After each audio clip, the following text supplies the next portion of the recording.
Ooh, what's up, nerds and geeks? My name is OMG, WTF, LOL, FTW, BRB. Welcome back to more Total Extreme Wrestling 2016. We are playing as the WWF in the year 2002, rebooking the Royal Rumble as we make our way to the road to WrestleMania. Before we get to WrestleMania, we got to get to No Way Out, which, believe it or not, is going to be a Week 3 pay-per-view, so we're itching closer and closer. But before we can get to Week 3, we got to get through Week 2, and in order to get to Week 2, we need to get through Nitro. It's a lot to say just to get through that. Either way, though, you know what I love, nerds and geeks? I love when you forget to add a segment in, and you don't realize it until halfway through your recording, and then it hits you. Hey, the whole reason you put this match in here was because of this segment. You kind of needed it. So this would be my second, maybe my fifth attempt if you count the handful of times I messed up my intro. Either way, though, we've got it right this time. Let's see how we do. I'm excited for this Nitro. If you guys remember last week's Nitro, we've hyped up at least 2, maybe 3 of the big main events here. I know we hyped up the fact that tonight we're going to see Sting and Ric Flair in the main event. I'm pretty sure I hyped the fact that we're going to see Giant and Goldberg tonight. And we're also going to see the number 1 contendership for the WCW Championship decided tonight. So let's just stop wasting time. Let's jump right into this. No locker room incidents, so we don't got to worry about anything like that. Why the hell did I do that? There we go. You guys got like a good look at the show there for a couple of seconds. Anyway, 56 C- to open up the pre-show. We have a pre-show bout that had subpar wrestling and little heat to it. Vampiro defeats Elix Skipper in 6 minutes 20 seconds by pinfall with a nail in a coffin, making technically his first defense of the Cruiserweight Championship. Elix Skipper is part of our developmental system, and I believe he's actually a former Cruiserweight champion as well, so it fit. He was unfortunately off his game, but 41 in-ring performance still isn't bad considering he's off his game. It makes me wonder. And the fact that I do know before in the previous thing, this match actually did better in the previous one, which I'm not tripping too bad. It's my fault. I'm going to take my losses. He did, I think he got like a 50 or something like that, or close to a 50, so I mentioned in the previous recording, before I had to redo it, that Skipper, keep an eye on him. He'll probably be getting a call-up post-invasion. I'd still think he will be. Anyway, Skipper, like I said, with a 41 to Vampiro's 65. And Vampiro also getting better at his gimmick. No worker improvements as we move on to the main event of the pre-show, which gets a 73 B-. Decent wrestling, but not much Wayne heat. Kanyon and Hugh Morris go on to defeat the Boogie Knights, Das Wunderkid. Excuse me. Das Wunderkid and Disco Inferno in 8 minutes, 9 seconds after Hugh Morris defeats Disco Inferno with the powerbomb. Good lord. Kanyon and Morris make their second defense of the WCW World Tag Team titles. Disco had an in-ring performance of a 54, Alex Wright with a 58, Kanyon with an impressive 83, and Hugh Morris with a 75. No worker improvements. As we move on to open up the show with a solid 93 A rating here. Thursday Night Nitro opens up with Here Comes the Money, as the owner of WCW, Shane McMahon, makes his way down to the ring. Once in the ring, he asks and receives the mic, and he goes on to say, "What's up, North Carolina? Look, we got a great show lined up tonight for you.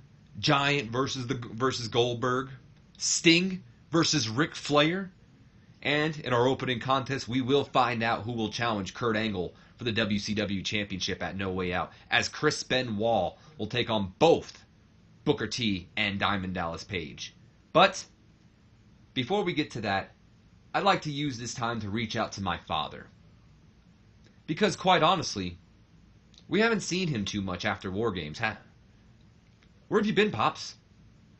Sitting on the sidelines plotting your next failed plan? Well, you know what? I'm challenging you to come out of the shadows. And if I know you, Dad, I know you can't resist a challenge. But let me give you more of a reason. Let me give you more of an incentive to come. At No Way Out, I'm going to tell the world the answer to the question that's been on your mind. Why? Why am I doing all this? Why did I buy WCW? Why did I go to war with you? Well, at No Way Out, you and everyone else will find out. But until then, everyone enjoy the show tonight, and then I'd imagine Shane McMahon's music just going off, or maybe not even Shane McMahon's. In fact, Booker T's music goes off or something, and we get ready for our triple threat opening match for the number 1 contendership. Out comes Booker T, I guess. as we lead into a commercial break. Shane McMahon actually got to go off script for once because, he wasn't with somebody else.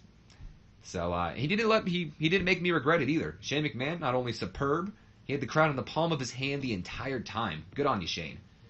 Got the show up to a strong start. Crowd was hot for it. Shane looked good. Gained some heat to the question mark storyline. As we move on to our opening match of the night, as I said, which gets us a solid 82B rating here, and a superb match. Chris Benoit, again, let me delete that. I had to do that in the previous recording.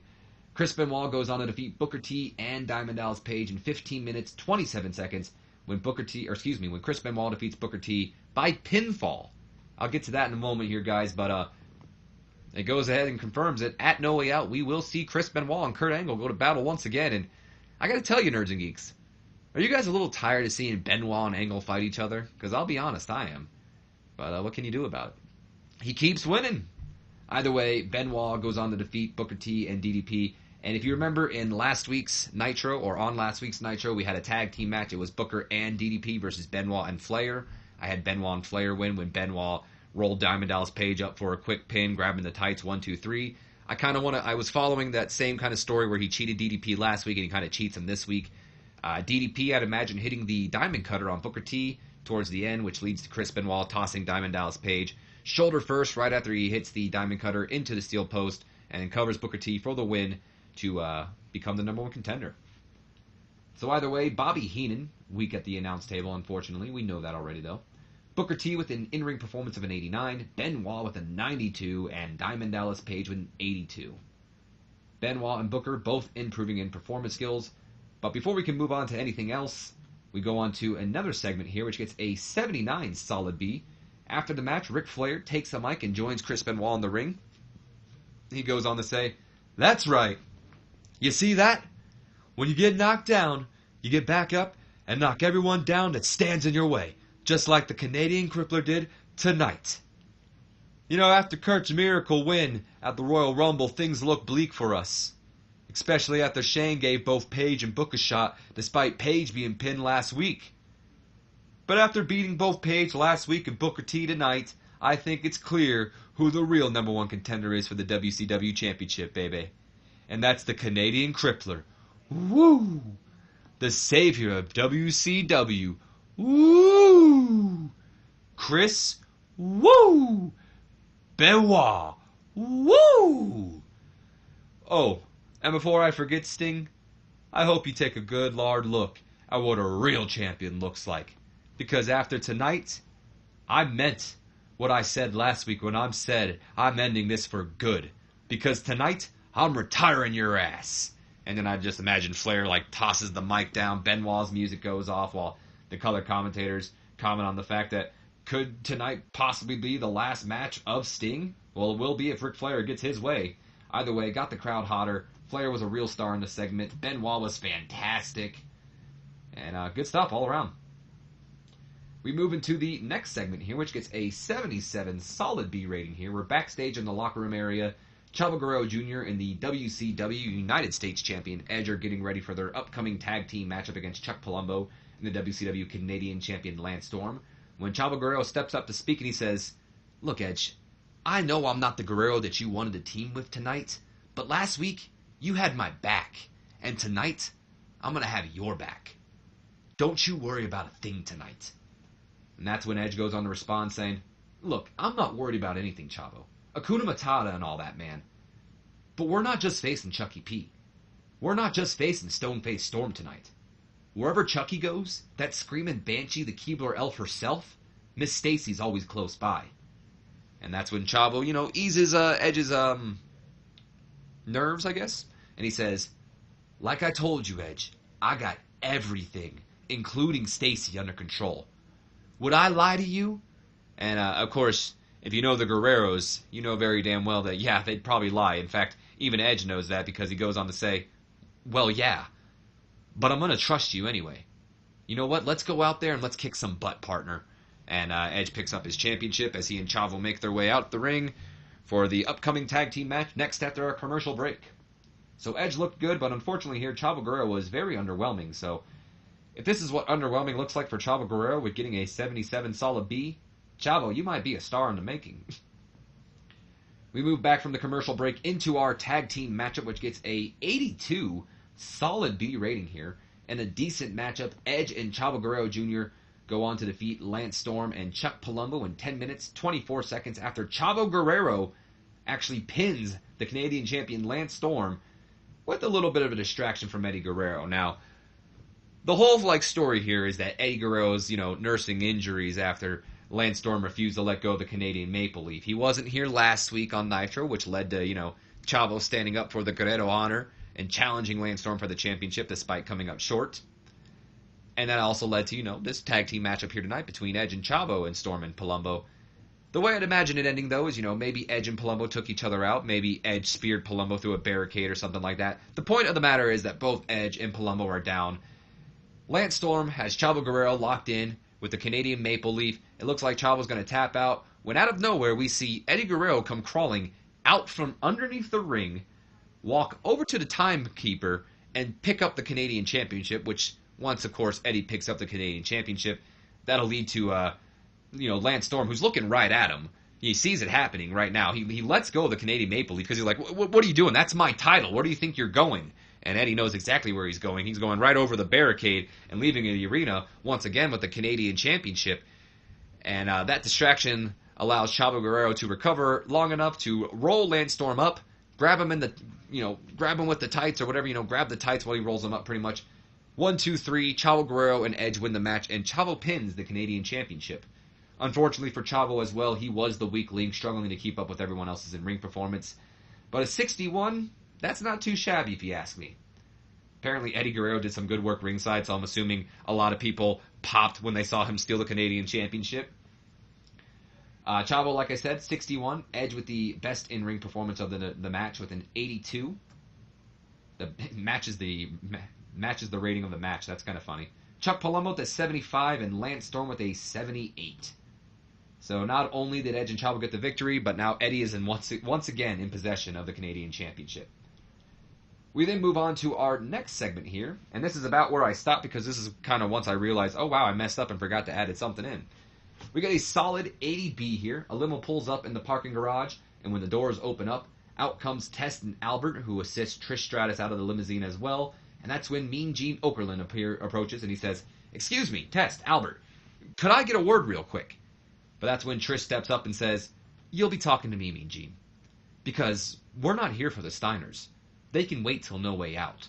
This past Monday, Molly called me out, and then proceeded to use underhanded tactics to actually beat me. But that brings me to why I'm here. Molly called me out on Raw, so I'm calling her out tonight on Nitro. But this time, no Test or Albert, and no Steiner brothers. Just you and me, one-on-one.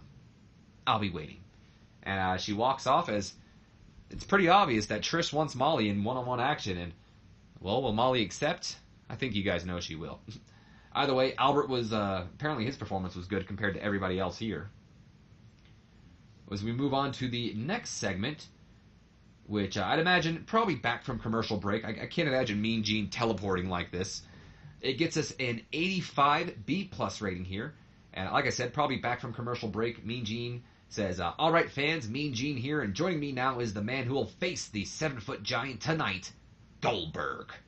Goldberg, I just mentioned it. Tonight you face the giant. What are your thoughts going into this match?" And that's when Goldberg goes on to say, "Well, Mean Gene, Giant's a lot bigger than most people. Plus, he's surprisingly quick on his feet for being a giant. But you know what they say. The bigger they are, the harder they fall. And the giant is as big as he is ugly. So you want to know my thoughts going into tonight's match? It's mow through Goldberg. What am I typing? It's mow through the giant on my way to who's next." And that's when Mean Gene goes on and asks the question that's on everybody's mind. And, well, who is next? And Goldberg looks at him and he goes, "I think we all know who's next." And then Goldberg goes to walk away, and apparently Goldberg was fantastic. Doesn't surprise me. As we jump into our women's matchup, which, wow, that's impressive. 74 B- rating here. In a decent matchup, Trish Stratus goes over Molly Holly in 8 minutes 12 seconds with the Stratus faction. We had a lot of interference in this matchup, mostly because I'd imagine the Steiners and TNA do get involved, not necessarily, in the matchup, but when the Steiners come down, that's when TNA probably come down, and we see a little bit of a brawl in between everybody. Maybe Molly's on the top rope going for the Molly go round. Trish is able to move out of the way. Molly lands right on her ass, because I think that's what the Molly go round is. Then hits her with the Stratus faction. 1, 2, 3. Trish beats Molly. There you have it. Molly with an in-ring performance of a 55. Trish Stratus with a 64. This match did very good. Good on you, girls. That's impressive. No worker improvements here, though. But Trish finally beats Molly, shuts her up. And we go into the segment that I booked all this in here for. This is actually, I can't take full credit for this. My buddy Chris, the one who usually writes the Undertaker promos, came up with this for me. So all credit usually goes to him, or doesn't usually, but it goes to him. Anyway. Oh, look at this. Johnny Ace tells us Molly Holly debuted a new power spot that showcased her ability to sell well. Her psychology will be helped by being able to use it as a go-to spot in the future. Good on you, Molly. So we follow up with a solid 82 B rating here. During all the commotion outside, Trish does go on to, manage to beat Molly Holly. But what she didn't see is that both members of Test and Albert were taken out during all the comeuppance outside. As Rick Steiner continues to wrench back on Albert while he's got the Steiner recliner locked in, and if I'm remembering the Steiner recliner correctly, I believe it's pretty much just a Campbell clutch. If not, it's a torture rack. I can't remember. Either way, it works. So he's got it locked in. Trish, of course, sees it happening. She's going to exit the ring to help her boys out pretty much. But she's stopped right away when a handful of her hair is grabbed by none other than Scott Steiner, who, grabs her by her hair. He pulls her back into the ring. He begins to look her in the eyes, and he's probably talking some trash to her, saying, you want the big booty daddy? How you can't deny your affections for me, stuff like that. Before plopping it right on her, nerds and geeks, giving her a kiss right on the lips. Scott Steiner and Trish, lip to lip, and Trish manages to pull away, fight out of Scott's grasp, and slaps him right across the face for doing that. And of course, that might turn out to be a bad idea, because Scott Steiner just kind of stares off into space, like that kind of like a psychotic look. Remember that Bubba Ray Dudley look when he did the Mae Young? Imagine Scott doing that. We got Trish scolding him while he's, staring off into space, saying like, how dare you put your hands on me? How dare you kiss me? Yada, yada, yada. But that's, of course, until Scott Steiner finally snaps, picks Trish Stratus up, and slams her into the canvas with a nasty power slam. Just wails her down, just probably like, looking down at her as she just kind of lays there unconscious. Tess, gains his consciousness back up. He gets in the ring. Scott manages to get out of the ring while Tess gets in the ring. He goes and checks on Trish right away while Scott gets out of there, gets Rick off of Tess, or Albert, and the Steiners get out of there while, Trish lays on, motionless, and Tess checks on her while, Albert's probably unconscious as well right now. So Scott Steiner was good, which doesn't, surprise me. And Albert also looked good for getting beat up. We move on to the next segment here, which gets a 68C+. It says a video plays, but I'd more like to imagine this is one of those, like, interview things where, the color commentator's interviewing someone who isn't there, via satellite or whatever. So we get, a shot at a hospital from right now where Billy Kidman is being held for his temporary blindness after his match against Vampiro at the Royal Rumble. And imagine Mike Tenay being, okay, we're going to go live now to, blah, blah, blah, hospital and blah, blah, blah, blah, blah, blah, blah, where Billy Kidman's being held, for his temporary blindness or something like that. So, whatever. So it gets pulled up. Mike Tenay's like, hello, Billy, you're live on Nitro. How are you feeling?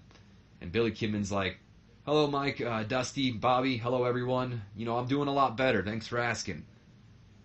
Billy, may we ask what exactly happened at the Royal Rumble? And that's when Billy goes on to say, well, Mike, as I'm sure you and everyone else saw, Daphne went after Tori on the outside as I was about to hit Vampiro with a shooting star press for the win, distracting me and the ref long enough for Vampiro to spray his mist directly in my eyes to win the Cruiserweight Championship. And when I say directly in my eyes, I mean directly. The mist, which I spelled it like he missed it, the mist went behind my eyes into my retinas, causing what could have led to a permanent blindness, but luckily for me, it is only temporarily. And when I say temporary, I mean very, temporary at that. Because my vision may be blurry now, but by next week, I will be 100% the doctor say. And if I was Vampiro, I wouldn't show up to Nitro next week. Because I'm not just coming for my title. I'm coming for vengeance. And then Mike Tenay's probably like, all right, Billy, well, that's all the time we got right now. Best of luck to you. We hope to see you next week, and we hope the doctor's all right. We wish you a speedy recovery, yada, yada, yada. This is mostly because I haven't really been paying attention to the Cruiserweight feud, and by the time I booked Nitro, I was like, ah, shit, I wanted to make sure I did something to the Cruiserweight feud. So there you have it. So next week, we're definitely going to see him back. Tori Wilson, she came across well. She should have. She was based on sex appeal. As we move on to the next segment here, hell yes. The fact that this didn't do a 100 is kind of upsetting, but a 99 A-star, this segment right here, Nerds and Geeks, along with the Trish Stratus segment, I'd imagine a lot of the fans are like, what the fuck? This segment, I'd imagine a lot of fans are hype as hell for. 99 A-star rating here. Goldberg's music goes off. We're getting ready for, the whole Goldberg entrance. We see the security. They be in the crowd around, Goldberg's door. They're about to knock on it. But before they can knock on Goldberg's door, the Giant rushes in, and he takes out all the security, tossing them all around, beating them down. I wonder how Goldberg doesn't hear this, but, maybe he just doesn't assume, whatever. They're beating up somebody or something's happening, and they'll knock if they need me. Either way, the Giant takes out all the security before they knock on Goldberg's door, and then he just, bangs on the damn door, and Goldberg, he answers the door probably aggressively because it was banged on loud, and he doesn't expect to see the Giant there, because the second Goldberg answers the door, Giant grabs him by the throat, tosses him out into the hallway, and the two of them just begin to brawl up and down the backstage area, using various weapons, the random cleaning equipment to the side. We got pallets, possibly food, definitely vending machines being smashed into, tables possibly being broken, lead pipes being smashed over each other. Pretty much a backstage brawl going on between Goldberg and the Giant right now. And this is all coming from the fact that Goldberg looks at the Giant as just a walk in the park. As we saw in his promo tonight, he's pretty much saying, I'm going to go through there, I'm going to mow through Giant, and I'm going to move on to my next opponent. Giant obviously didn't, took a little bit of offense to that. So these two, like I said, they're battling backstage. They eventually find their way out into the entryway. There's no clear advantage. Both men are beating each other up. Goldberg, he's got Giant staggering. He has him lined up. He's going to go running right at him, looking to spear him through the stage setup. You guys know what I mean when I say the stage setup, like all the lights and all that, where the superstars walk out in the entryway. He goes to spear him through the stage setup, but Giant sees him coming, moves out of the way, and Goldberg goes head first right into the stage setup, pretty much knocking himself out. And that's when Giant proceeds to use this as his opportunity to pick Goldberg up, bite his throat, and then choke slam him right off the stage, through the tables set up on the outside. Goldberg set up, he's knocked the fuck out. Giant standing tall. Goldberg has to be stretched out of the arena while Giant's just screaming at him, "You take me serious now? You take me serious now?" Like stuff like that. Apparently both Bobby Heenan and Mike Tenay were pretty weak here. Goldberg was a real star. Giant looked good. I'd imagine this being a star segment of the night, to be honest. What a segment. I'm happy with that. As we move on to the next segment here, 88B+.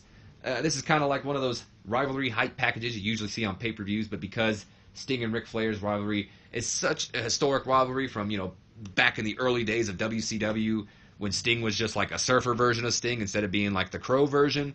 So I'd imagine this kind of being one of those like hype video packages for those those WWF fans who weren't really familiar with the Sting Flair rivalry to kind of catch them up with it, and for those WCW fans that get a little bit of rekindle, enjoy the past, a little bit of stir those nostalgic juices, get some member berries up in here. Either way, there you have it. And the main event of the night, Nerds and Geeks, 85B+ rating here, and a superb matchup. Sting goes on to defeat Ric Flair in 17 minutes, 41 seconds by submission with a Scorpion Deathlock. Chris Benoit was, of course, on the outside, so during the match he was distracting Sting. All in all, Sting beats Ric Flair, makes him tap out, middle of the ring, Scorpion Deathlock. Ric Flair does not end Sting's career. Sting very much is still standing. And there you have it. Sting's re-debut on Nitro, his first match on WWF TV, technically. And to add to it, Sting and Ric Flair have pretty good chemistry, and it lifted the match. Would you look at that? This is something kind of to worry about, though. I'm not going to lie. I'm also going to blame it on the fact that Sting also isn't as popular as guys like Ric Flair and all that because they've been pushed throughout this time. But he is up there in age, so his in-ring performance isn't going to be as high up there like apparently Ric Flair is, who is also up there in age. Either way, Bobby Heenan's still weak. Sting had an in-ring performance of a 74. Ric Flair with an impressive 95. No worker improvements to comment on here. But yeah, Sting beats Ric Flair, but that's not the end of the show, Nerds and Geeks. As we move on to our closing segment of the night, a 100 A-star rating. Hell yeah, what a way to end the show. Sting, he's celebrating his victory in the ring, woo! All that with the crowd, beating his chest. Chris Benoit helps his mentor Ric Flair out of the ring, and they begin to make their way up the rampway out of the arena. But before they can make their way out of the arena, Sting takes the mic and begins to call Chris Benoit out. He says, Chris! Hey, Chris! Where you going? I've been meaning to talk to you, but as always, classic Rick has always got to make everything about himself. Congratulations, by the way, on your win tonight. And, I'd like to wish you some good luck in going into your title match at No Way Out. That's, of course, if you go on No Way Out to challenge Kurt. I can see by the look on your face that you must be confused. Well, let me fill you in. While winning the Royal Rumble guarantees me a shot at any world title at Mania, it doesn't guarantee me a shot at both. And believe it or not, I think Kurt was onto something with this whole title unification thing. Which is why next week, I'm willing to make a little wager with you. You see, Kurt was called out this week on Raw about his true intentions for a company merger. He was called out on whether, he really does care about the business or if he just cares about himself. Well, I, on the other hand, do care about what's best for the business. So like I said, I'm willing to make a wager with you. What if I were to say that you could possibly hold both the WCW and WWF World titles at the same time? Have I piqued your interest? Let me just cut straight to the point then. Next week, you put your number one contendership on the line for the WCW Championship, and I'll put my WrestleMania main event on the line. Sting versus Chris Benoit. Winner takes all. All you got to do is beat me and then beat Kurt. And you know what? Hey, at least if you beat me and then lose to Kurt at No Way Out, you still get a shot at the WWF title at WrestleMania. So what do you say, champ? And Benoit, he takes a second to think. He looks around, he paces himself before eventually answering Sting, and he goes, main event both No Way Out and Mania, and walk out as world champion?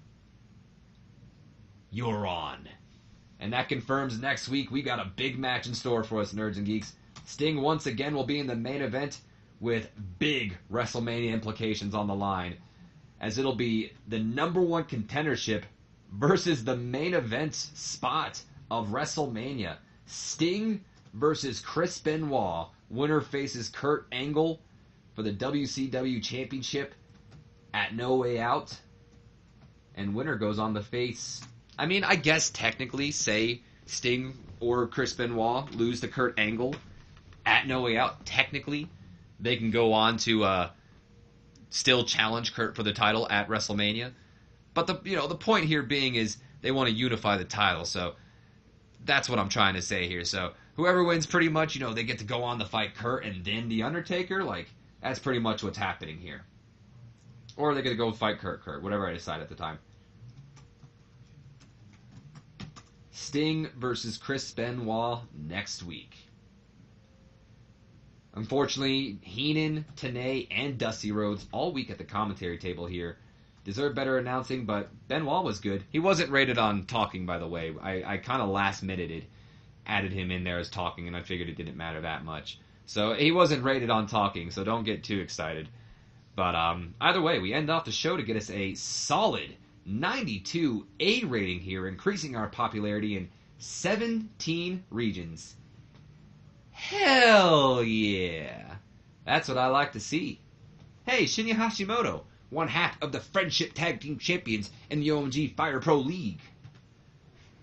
Oh, Nitro getting fantastic reviews. Oh, look at this. NWA had a show. We'll have to cover that in a second. Also, what the hell? Kevin Nash is engaged?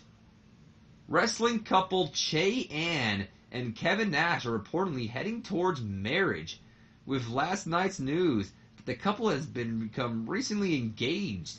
The news has been welcomed by friends and family of the happy duo. Who's Che Ann? I'm curious. Che Ann. Oh, I know who that is. I didn't know her and Kevin Nash were dating or dated. Huh. Well, congratulations are in store for Kevin Nash. Good for him. We'll check out NWA in a second. I don't want to look at it. Stampede Wrestling getting some people. Scott D'Amore, Carl Ouellet, Memphis, Chance Beckett, Major Hardway, Vance Nevada. Good on you guys. Anyway, let's check out NWA Wild Side Divide and Conquer. Got a 49 D+ rating here. Open up the night with Prince Justice, a.k.a. Abyss, going over Caprice Coleman with a 41 solid D. We then have a backstage segment between Air Paris and Carlito Cool, which gets a 51 D+. Lazarus goes over Ray Gordy and American Wild Child. That's correct. Lazarus going over Ray Gordy and American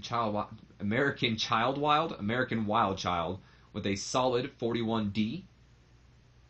Onyx then goes over John Phoenix to retain his NWA Georgia Junior Heavyweight Championship with a 49 D+. Had a backstage segment that got a 52 D+ between Road Dogg and Ernest the Cat Miller. TNT go on to defeat the Boogaloo Crew with a 39 D-. Of course, as I say all the time, Boogaloo Crew being JC Daz and Scotty Wren, and TNT Todd Sexton and Tony Santarelli. Road Dogg goes on to defeat David Flair. No, get that out of here. With a solid 42 D rating here. And finally in the main event, Sean O'Haire retains his NWA Wildside Heavyweight Championship over Jason Cross with a solid 60 C rating here. Good on him. And what do we got here? Oh yeah, there's the engagement. We already heard about that. Chavo Guerrero doesn't connect with the fans. We should probably write him off, says Goldberg. And then Edge says the same about Billy Kidman. He says he doesn't connect with the fans. He has little upside. All negatives today. Bunch of negative Sallys. Bunch of jerks. Check out our storylines before we end off this episode. Everything looking pretty good. I'm pretty sure Taker and Rock still rule. I'm not going to lie. That kind of ends off this storyline. This was just kind of a short storyline, to be honest. More of a throwaway storyline. Either way, though, Nerds and Geeks, that is going to be the end of this week's episode. I hope you guys have enjoyed. If you have, do me a favor, leave me a comment, like, and subscribe if you have not already. And as always, my name has been OMG, WTF, LOL, FTW, BRB. I will see you guys for everybody's favorite show, Sunday Night Heat. But until then, you guys have yourselves a wonderful day, and I'll see you later.